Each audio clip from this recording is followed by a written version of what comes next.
Di sini saya akan menjelaskan mengenai submodalities. Nah, jadi sebagai manusia tentunya kita misalnya untuk mendapatkan pengalaman itu terdiri dari visual atau penglihatan, auditori atau pendengaran, dan kinestetik ataupun perasaan. Nah, submodalities ini adalah detail-detail dari yang ketiga tadi. Jadi misalnya uh, visual itu misalnya dari penglihatan kita. Misalnya kita berada kita melihat sebuah gambar. Misalnya apakah gambar itu terang atau gelap, ataupun objek dalam gambar itu besar atau kecil, dekat atau jauh, berwarna atau cuma hitam putih. Nah, sementara untuk misalnya auditory itu pada telinga kita. Misalnya apakah volume suara, nada tinggi atau rendah.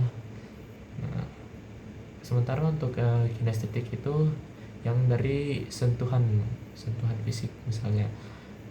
Jadi apakah benda ini hangat atau dingin, berat atau ringan, ataupun lokasi yang kita rasakan, misalnya sentuhan di tubuh kita.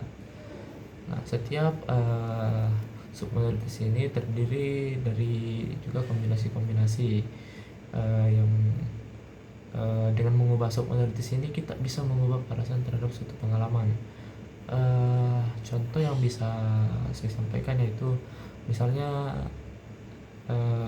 seseorang takut berbicara di depan umum.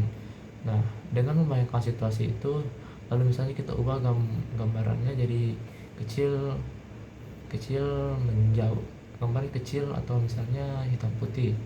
Uh, Seperti karena biasanya orang yang bicara depan umum itu karena cenderung uh, apa ya uh, takut akan tekanan atau misalnya dijudge dengan lihat orang-orang. Dengan misalnya kita menggambarkan bahwa kita misalnya sendirian di situ dan jauh dari kerumunan, maka kita bisa misalnya menambah kepercayaan diri. Mungkin kita bisa menghilangkan persepsi yang buruk tentang tadi serta menguatkan motivasi kita.